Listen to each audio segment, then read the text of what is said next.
बोल भक्त वत्सल भगवान की। पृथु महाराज के आगे वंश में प्राचीन बरही नाम के राजा हुए, जिसे नारद जी ने सुंदर दिव्य उपदेश दिया।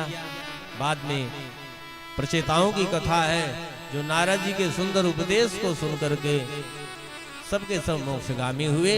बोल भक्त वत्सल भगवान की जय। अरे राधा जीवन। आइए 2 मिनट भगवान के चरणों में मन को लगाएं। राधा जीवन नीलमणि गोपाल मुरलिया वाले रे। राधा जीवन नीलमणि गोपाल मुरलिया वाले रे। राधा जीवन नीलमणि गोपाल मुरलिया वाले। राधा जीवन नीलमणि गोपाल मुरलिया वाले रे।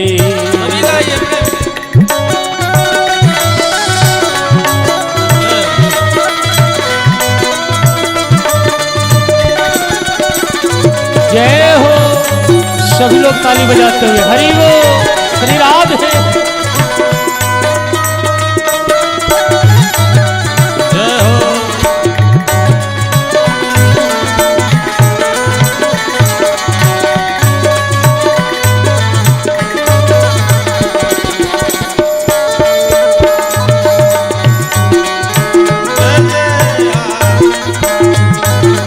बढ़िया मस्ती में ताली।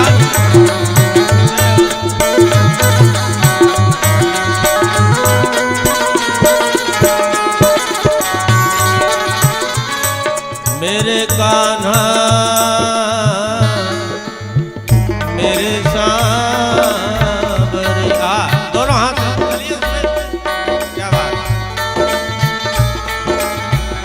वह पाएगा क्या रस का चस्का। एक रस है, रस की बात केवल रसिक ही जानते। रस की बात कोई रसिक जानेगा ना। तो आप सब रसिक हो, हमारे लिए नहीं अपने लिए बजाओ, मस्ती में ताली डोबो। भगवान अनुभव गम्य है। आप मस्ती में जब डूबोगे तो स्वयं परमात्मा आपको दिखाई पड़ेगा आपके हृदय में ही। इसलिए बजाओ अपने।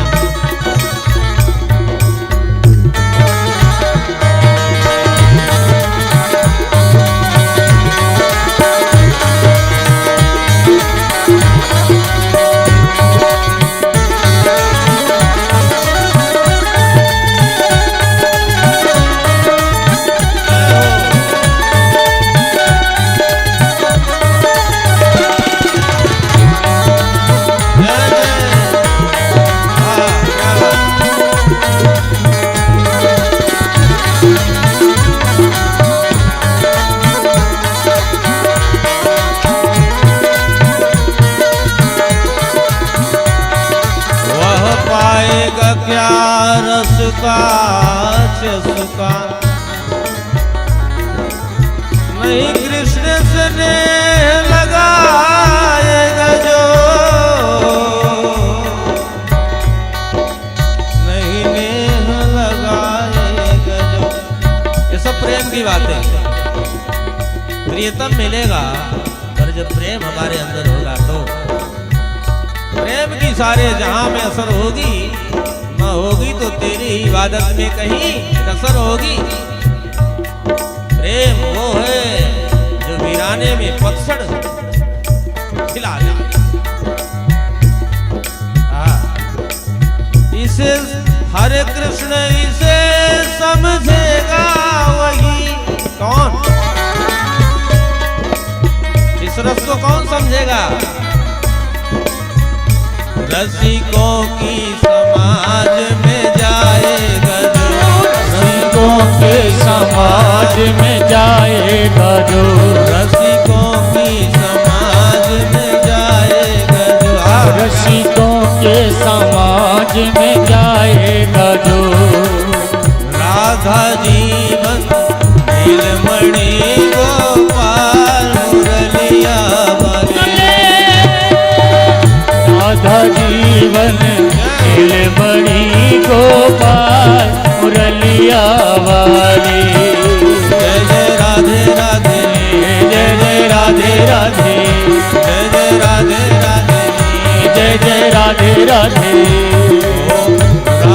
जीवन नीलमणि गोपाल मुरलिया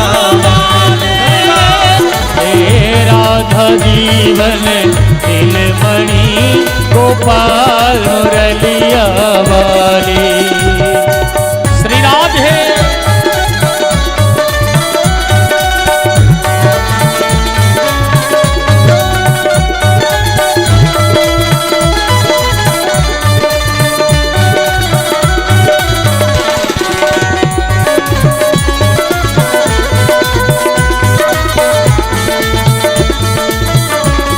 हरि वो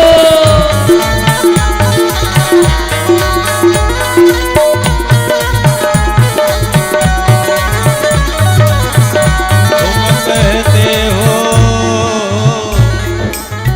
समझिएगा, तुम कहते हो रोना रोना।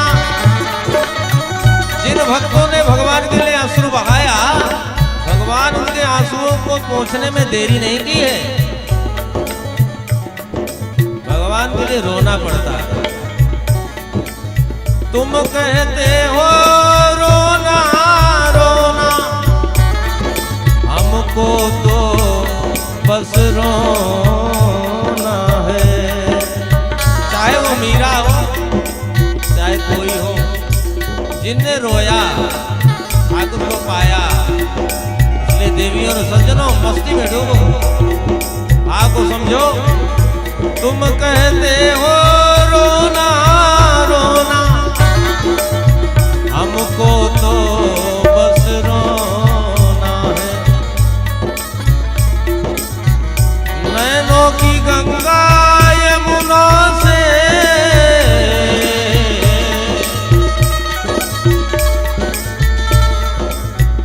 प्यारे चरण कमल को धोना है। प्यारे चरण कमल को धोना है। प्यारे चरण कमल को धोना है। प्यारे चरण कमल को धोना है।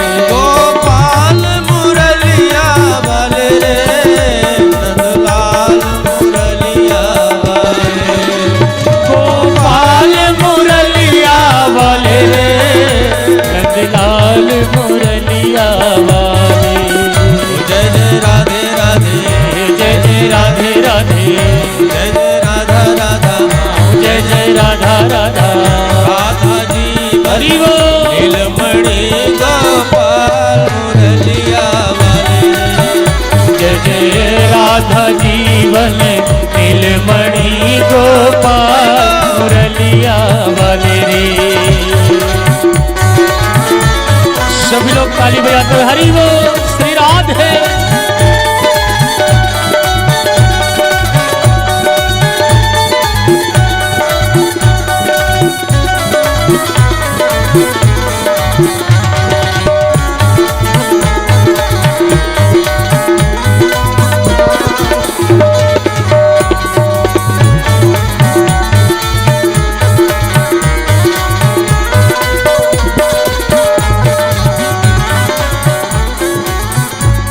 तेरे स्वागत को मेरे कुछ भी नहीं।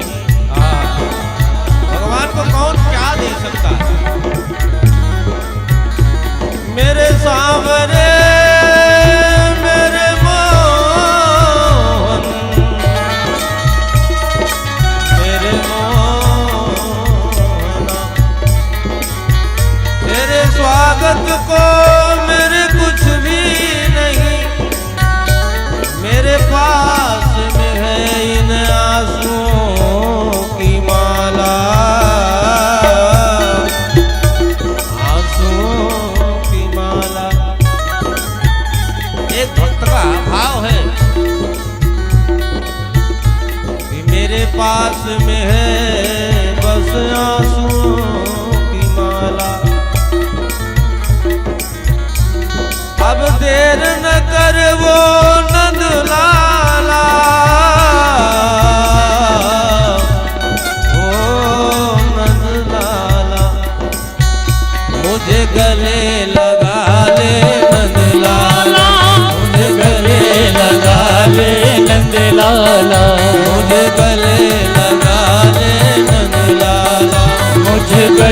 लगा ले नंद लाला। गोपाल मुरलिया वाले नंदलाल मुरलिया वाले। गोपाल मुरलिया वाले नंदलाल मुरलिया वाले। जय जय राधा राधा, जय जय राधा राधा, जय जय राधा राधा, जय जय राधा राधा। राधा जीवन नीलमणि गोपाल मुरलिया वाले। जय राधा जीवन नीलमणि गोपाल मुरलिया वाले। जय जय राधा राधा, जय जय राधा राधा। गोपाल मुरलिया वाले नंदलाल मुरलिया वाले। गोपाल मुरलिया वाले नंदलाल मुरलिया वाले। जय जय राधा जीवन नीलमणि गोपाल मुरलिया वाले। जय जय राधा जीवन नीलमणि गोपाल मुरलिया।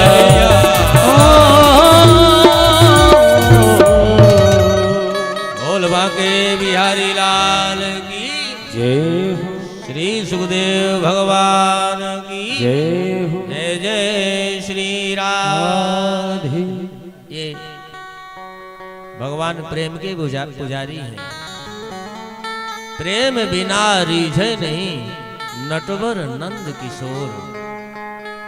प्रेम नहीं तो हरि मंदिर में दिखे बस पासा। ये सब प्रेम की बातें हैं। कौन से हीरे जड़े थे नरसी के करताल में, क्या बांध कर लाए थे सुदामा भैया रूमाल में। जूठे फल सबरी के खाए उसकी क्या औकात थी। पर सच पूछो दुनिया वालों, ये सब प्रेम की बात थी, प्रेम की बात थी। ये जूठे फल सब भगवान को खिलाए, क्या औकात थी। और सब प्रेम की बात है। इसलिए गीत भगवान को बहुत प्यारी है। तो जब गीत हम गाते हैं तो हमारा रोम रोम पुलकित होता है। तो जब भी अवसर पड़े उसमें डूब जाना चाहिए। आइए अब हमारे मनु जी महाराज के छोटे बेटे का वंश की कथा है। यहाँ पर प्रियव्रत विवाह नहीं करना चाह रहे थे। परीक्षित महाराज प्रश्न करते हैं कि गुरुदेव, प्रियव्रत की विवाह करने की इच्छा नहीं थी, फिर उन्होंने विवाह कैसे किया और विवाह क्यों किया, और गृहस्थ आश्रम में ही उन्हें भगवान की प्राप्ति कैसे हो गई, कृपा करके आप बताओ। तो हमारे सुखदेव जी वर्णन करते हैं कि राजन, प्रियव्रत विवाह नहीं करना चाह रहे थे कि विवाह करने से परिवार में हम फंस जाएंगे, उनके लालन पालन में हमारा समय चला जाएगा, तो भजन करने के लिए हमें समय कम मिलेगा। तो प्रियव्रत जी विवाह नहीं करना चाह रहे थे। प्रियव्रत जी ने किसी की बात नहीं मानी, न मनु जी की बात मानी, न शत्रुपा रानी की मानी। जब किसी की बात नहीं माने, क्योंकि हर माता पिता की यही इच्छा होती है कि मेरा बेटा विवाह करे।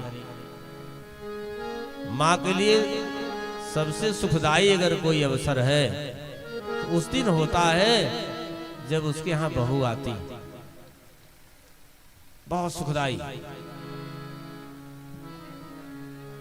ये माँ की एक ममता होती है। सामान्य व्यवहार में देखिए आपकी, अगर किसी बेटे की विवाह की चर्चा चले उसकी माँ पहले आ जाए, बहू जो आए बिल्कुल चांद का टुकड़ा आए, आसमां से उतर आए, ऐसी हो, सुंदर होनी चाहिए, देखने वाला देखता रह जाए।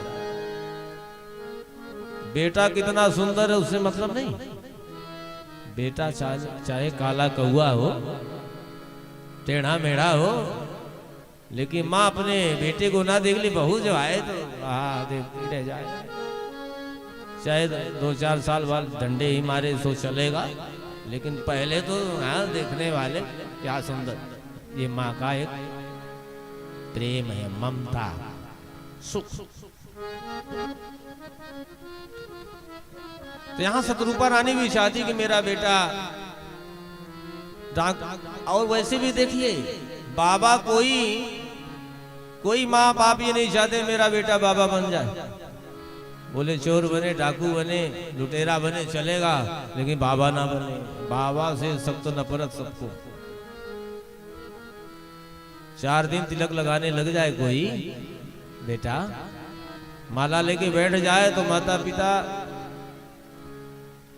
उसका टेस्ट कराते, साइको टेस्ट कराओ, कहीं पागल तो नहीं हो गया।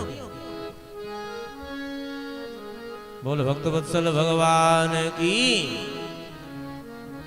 पर देखिए घर में बेटा किसी की बात नहीं मानता, लेकिन दादाजी आ जाए सामने, दादा दादी, तो बेटा सीधे कंधे में चढ़ जाएगा।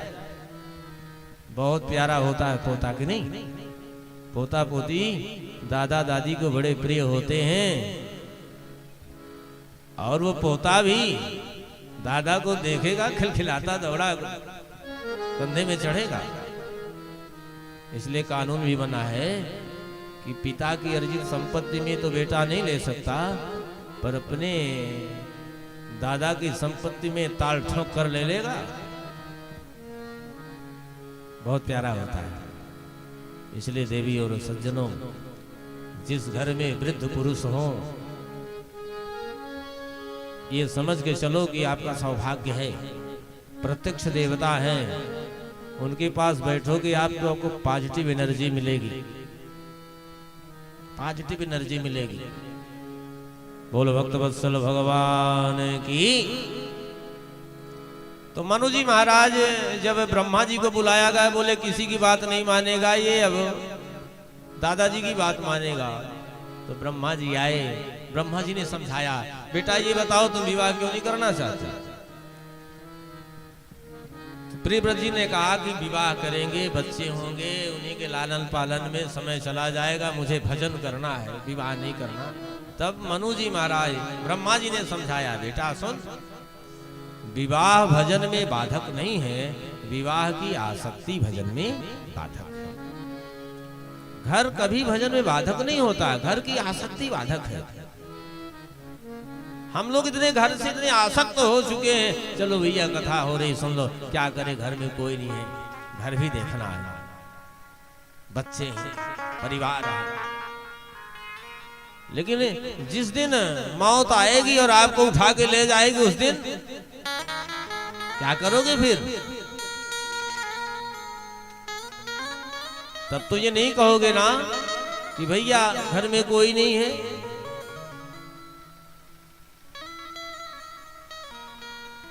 जब तेरी डोली उठा ली जाएगी, बिन मुहूर्त ही उठा ली जाएगी।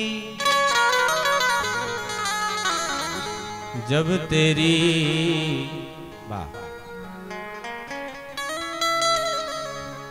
तब तो कोई न कहेगा ना कि हमें समय नहीं है। जब तेरी डोली उठा ली जाएगी, आइए अब भाव आ ही गया तो सुन लो। जब तेरी डोली उठा ली जाएगी, जब तेरी डोली उठा ली जाएगी, बिन मुहूर्त ही उठा ली जाएगी। जब तेरी डोली उठा ली जाएगी, बेमुहूर्त ही उठा ली जाएगी। ताली से लगा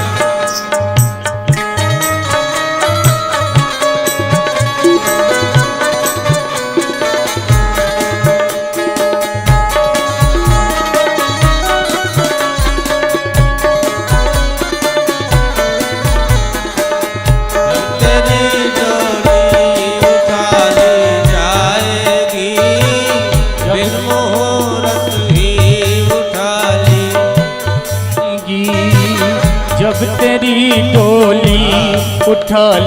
जाएगी, बेमुहूर्त ही उठा ली जाएगी। किसी को पता है क्या? किसी को मुहूर्त पता है कब हम जाएंगे?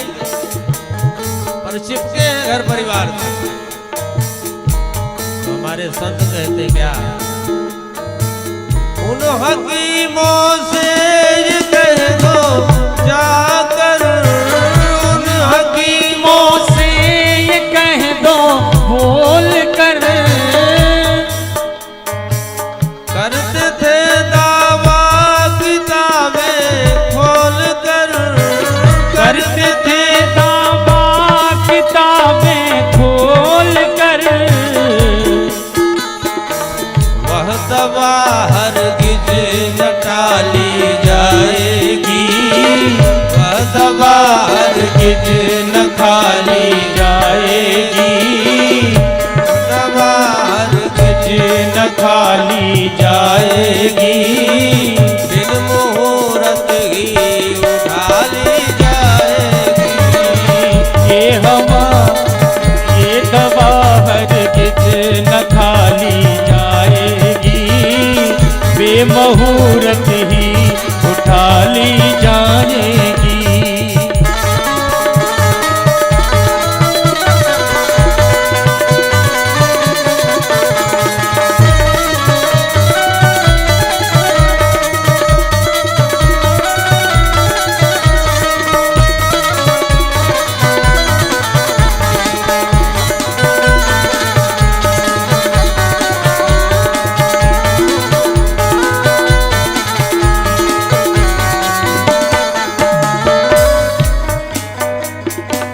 जर सिकंदर का पड़ा ही रह गया, जर सिकंदर का पड़ा ही रह गया।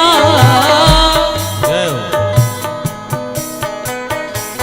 जर सिकंदर का पड़ा ही रह गया, जर सिकंदर का पड़ा ही रह गया। मरते दम मान से ये कह गया, मरते दम लुकमान से ये कह गया। वह घड़ी हरगिज न ठाली जाएगी, ये घड़ी हरगिज न खाली जाएगी, बेमुहूर्त ही उठा ली जाएगी। जब तेरी डोली उठा ली जाएगी, जब तेरी डोली उठा ली जाएगी, बिन मुहूर्त ही उठा ली जाएगी। जब तेरी डोली उठा ली जाएगी, बेमुहूर्त ही उठा ली जाएगी। सब धरा का धरा रह जाएगा। सिकंदर सारे विश्व का तानाशाह था। जब मरने लगा दोनों हाथ फैला करके ये संदेश दे गया, ऐसे हाथ करके गया। हेलीकॉप्टर से जब दोनों हाथ कर लिया, जब मरने लगा तो संदेश दिया कि मैं सारे विश्व का तानाशाह था, लेकिन आज मैं जा रहा हूं तो जैसे आया था वैसे जा रहा हूं। जर सिकंदर का पड़ा ही रह गया कि मैं खाली हाथ आया था, खाली हाथ जा रहा हूं। तो हमारे यहां पर समझा रहे हैं ब्रह्मा जी प्रियव्रत जी को कि बेटा विवाह करो। गृहस्थ आश्रम ही श्रेष्ठ है। गृहस्थ आश्रम में भी रह के भगवान को प्राप्त किया जाता है। बढ़िया राम राम जपते, अति सत्कार करते, गृहस्थ आश्रम धर्म का पालन करते, राम नाम जपते, अपने उत्तरदायित्व का निर्वहन करते, जीवन की यात्रा हो जाए तो गृहस्थ आश्रम में ही हम ब्रह्मचारी माने जाते। इसलिए बेटा घर में ही रहकर भजन सीखना चाहिए। पहली सीढ़ी है भजन सीखने की अपना घर और अपना परिवार। जिसने जिसे